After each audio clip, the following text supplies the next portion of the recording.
Today, we're going to be talking about censorship. Yeah, that's it. Stay tuned for more. Yeah, I know, man. How crazy, man. I can't believe they arrested this freaking guy. It's pretty nuts. Anyways, I'm gonna go do my thing. I'll be back in a minute. Keep my seat warm, alright? Guys, how's everybody doing out there? And welcome back. Today is Friday, April 12th, 2019. And if you guys don't know what we're going to be talking about today, we're going to be talking about freedom, censorship, okay? More censorship than anything else. And how funny that the whole PewDiePie thing happened, you know, the other day. I made the episode on PewDiePie yesterday, and now we're here talking about censorship again. And why am I kind of alluding to the fact as to what we're really going to be talking about here, which is Julian Assange? Well, it was because this morning, well, remember, I filmed these things a day before. So this morning, or should I say yesterday morning, when I woke up, one of the first things that I saw on my phone was that I saw that Julian Assange was arrested. And I was like, oh man, no way. So, you know, with that being said, you know, Mr. Assange was finally dragged out. Sorry, the noise.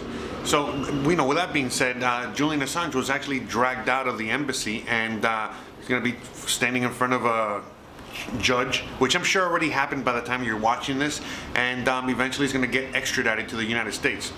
Again, and for those of you guys that do not know Julian Assange, he is not even an American U.S. citizen. He's not a U.S. citizen. So again, the fact that he's getting extradited over there for whatever charges they're creating, that is, you know, one of the things that a lot of people are concerned. Okay, now, the reason I'm really making this video, I feel like the whole Julian Assange thing, that news is already, you know, known by the time you're watching this video. But one of the things that happened, which I found kind of odd, which happened yesterday, was that immediately as soon as I saw the news, you know, I was on Twitter, I was whatever, trying to just find more news. Eventually I got downstairs to get to my computer, and you know, once I turned it on, I was like looking on YouTube. I was so noisy, Jesus. So I was literally looking through and scouring through the news, especially YouTube, you know, looking for anyone out there that published any news on this. And every time that I would click on a video from someone, you know, that's alternative news media or what have you, you know, someone like me, you know, someone like the Tim Cast, someone like Road to Ruda, and we can go on and on. There's, you know, from all spectrums. For the most part, they were 90% of the videos that I would click on were blocked. And then when I did a quick search on YouTube, I saw that the story was being covered, but it was being covered by mainstream media, whether it was CBS, ABC, CNN, you already know the cast of characters here. So it was being reported, and then when you hear how they report it, you already know it's going to be extremely biased in one direction. I'm not going to discuss that for a minute. You know, we'll wait for a second on that. But, you know, that's what was happening there. And so all of a sudden, eventually, as the day went on, I think it's around 11 o'clock my time. So let's just say noon Eastern Central, in noon Eastern time zone. All of a sudden, the videos that were blocked talking about Julian Assange by other YouTubers were unblocked, and they were allowed to be seen, and so on and so forth. I don't know where things are, you know, where things are standing by the time you're watching this, but again, even as I'm recording this, I'm having my doubts as to whether it's going to get uploaded or not. I mean, I know it's going to get uploaded, as to whether it's going to be available or not. So we'll play, you know, we'll play it by ear. But again, I really do think that it is going to, you guys are going to be allowed to watch me, and, you know, you're watching this right now because, again, just of what we saw. But let's just go back to that censorship, you know, what we're here to talk about. Why did they do that? Why did they censor everyone and then uncensor them? You feel me? That's like the question we need to ask. And then, again, most importantly, is the censoring. Straight up censoring. So yesterday we were talking about censorship with PewDiePie. And he's just a YouTuber, and he gets censored because, you know, he has such a large audience with a lot of, you know, a younger generation. Again, anyone under 30. And, you know, a lot of people under that age group, but pretty much any age group, but definitely, you know, under that age group, and especially the younger, 20 and younger, 15 and younger, you know, they're very susceptible to what they hear. And if their hero is telling them a lot of the things that I talk about here on this channel, or that we, as all of us that are waking up, or getting enlightened, or looking at or finding out the truth about the system and so on and so forth, you know, all of a sudden we have someone that is out there making content, you know, PewDiePie, and it's silly and it's fun and so on and so forth, and at the same time he is also teaching this massive group of people, or at least kind of like hinting at them, you know, of this knowledge. And that's the dangerous thing. Or, you know, someone like us, you know, watch him and we get the references that he speaks of, and so on and so. So these are that's why they you know, bother him so much, and they censor him so much. And it's so many things. It's a lot of things. At the end of the day, you know, when it just comes to like advertising and, you know, business and capitalism, you know, really they don't care. You know, and especially how the way capitalism is staged right now, okay? If they sell you, and they have beer commercials, you know, at the Super Bowl, they have, you know, they drug commercials every other commercial, and they sell, and, you know, cigarettes, whatever, you know, they have all these things that kill you and are horrible and whatever, and they put them in front of, again, how many times have corporations gotten in trouble for putting these things in front of the wrong people's eyes? So when it comes to that, we know that they're not above that. So when we hear you know, that whole idea that these businesses just don't want to be in front of, I don't know, PewDiePie, or don't want to be in front of certain influencers out there, that's bullcrap, okay? Because again, just coming from the business perspective, they really don't care, you know, what that person really has to say. It's more about how many viewers does that person have, and, you know, whether those viewers will translate into them viewing also my ad, so that I can sell more stuff. That's all they care about. Because again, look at other YouTubers out there. Let's just pick on Logan Paul for a minute. But, you know, if you guys don't know who he is, that guy is like literally the worst, one of the worst guys out there. And, you know, he doesn't have any trouble, you know, getting censored. You know, they don't censor him at all. In fact, they put him right at the front of the page. If you look at you know, his sponsorships, you know, he doesn't have any trouble making money. You know, he cusses, you know, way more than PewDiePie. PewDiePie is constantly censoring himself in order to, you know, adhere to their standards so that he can get paid. But when you see someone like Logan Paul is doing the complete opposite, and he's still getting paid or more, and so on and so forth. So again, if you are setting a bad example, then they promote you. If you're setting a good example, then they don't promote you. And not even, and it comes with everything. Remember, it's all about the money. So they just, you know, take away your advertising. But again, you know, if it's up to all these advertisers out there, you know, people actually making the commercials and wanting them in front of people. Again, if I'm selling a product, I want that product to be seen by as many people as possible. You follow me? So it's just, you know, going with that. So it's, and remember, the censorship is really more about what his message is more than anything else. And they constantly spin him as a neo-Nazi or what have you, or alt-right, when he's not. He's not at all, if you know anything about those things. So, you know, just going back to Julian Assange, you know, let's do a little quick history on Julian Assange real briefly.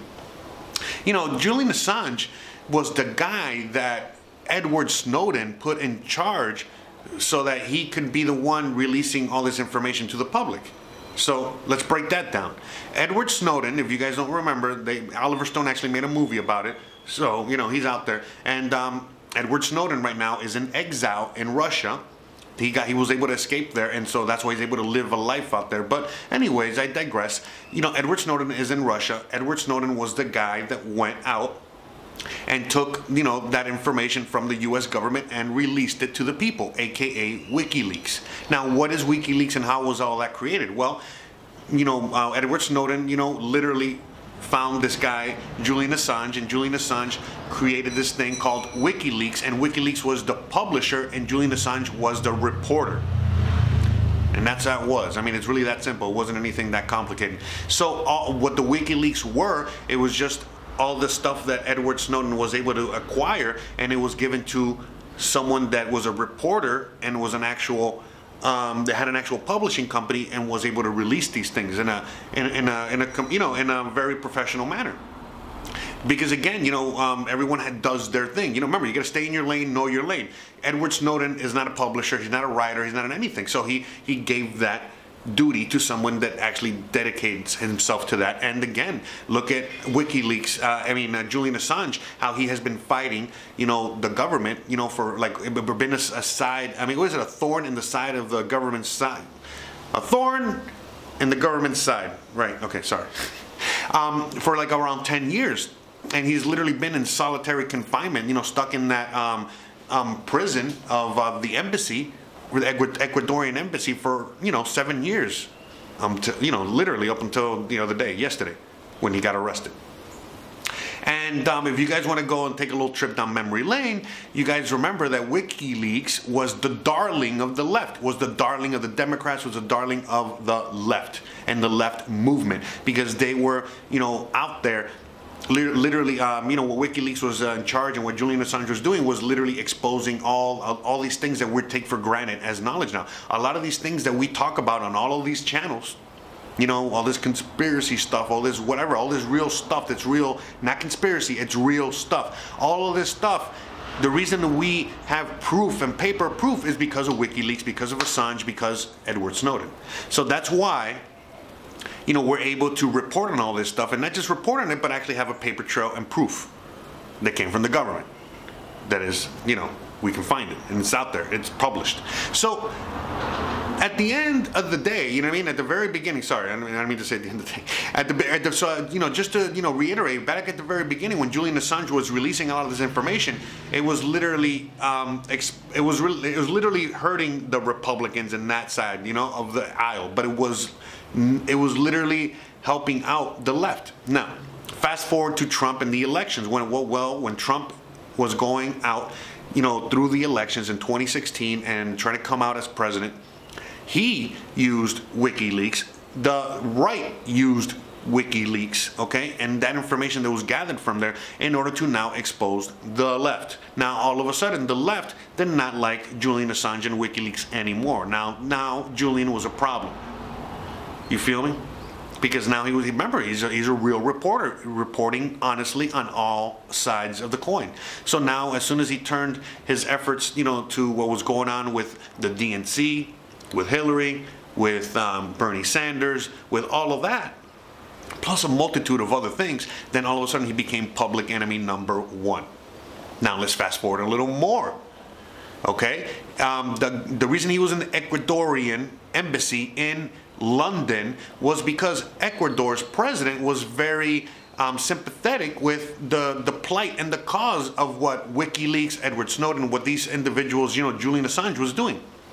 But because of the U.S. involvement and soft coup within Ecuador, they instilled a new president, and this new president now is not sympathetic with Julian Assange and has not been sympathetic for the last several years that he's been, as president, and therefore he has been is very instrumental in helping the U.S. government and eventually getting to the point to where we are today, where they dragged him out of there and arrested him. Okay, now that he's finally arrested, because now he's in front of a judge, now he's going through the system, now all bets are off the table. Who knows what's going to happen to this guy? All right, but again, the point is that we're talking about censorship here.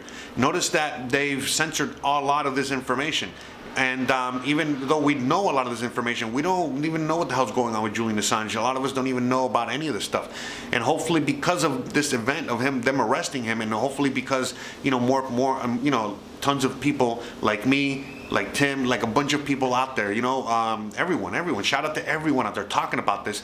Hopefully we can start creating a real conversation around this and really expose, this stuff, and hopefully free this guy. Now, there's some theories out there that are literally saying, not saying, theories, by me and some friends, and just, seeing what's going on and seeing what the mainstream media was saying immediately after this.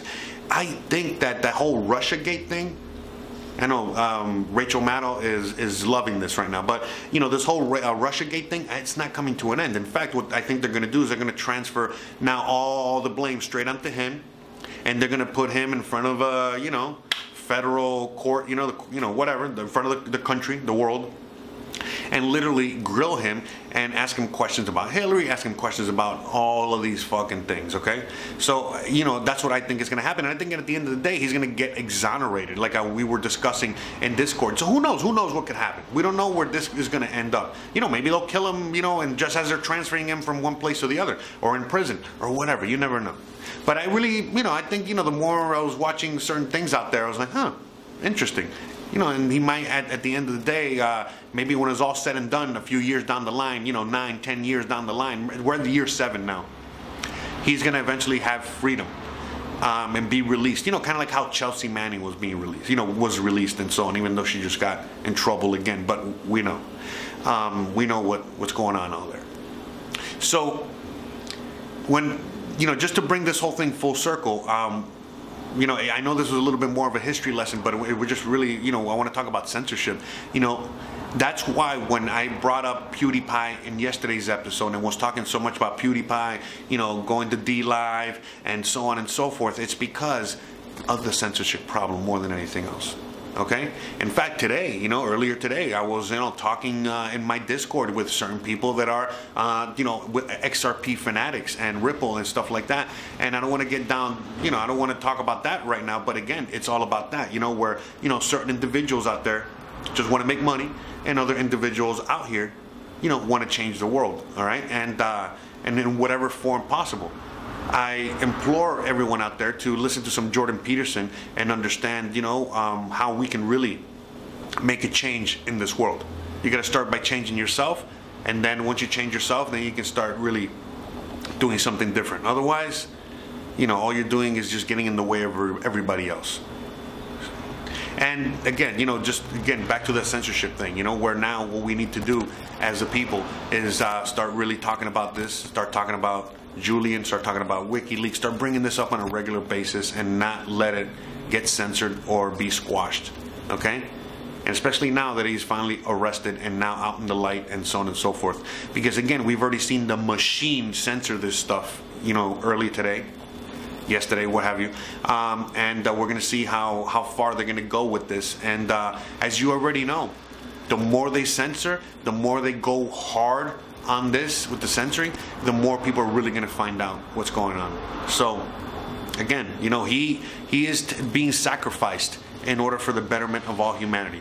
Julian understands that he is now a sacrificial lamb, and we can't really do anything else about it except make sure that his that his martyrism, that his sacrifice is not in vain, and that we are able to capitalize the most on this and able to again use him in the favor of all of humanity. You know what I mean? How he would have wanted it. There's a reason why he's putting himself through all this. He knew that all this was going to come down the pike, because again, these are the prices that we have to pay nowadays in order for real freedom, real liberty, okay, and real freedom of speech and all that stuff. So all right, guys, I'm going to end this here.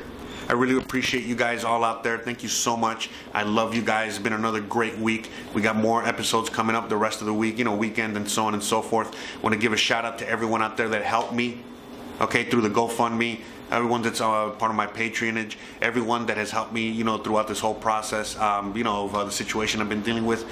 Hopefully, by the time Tuesday comes along, everything will be done.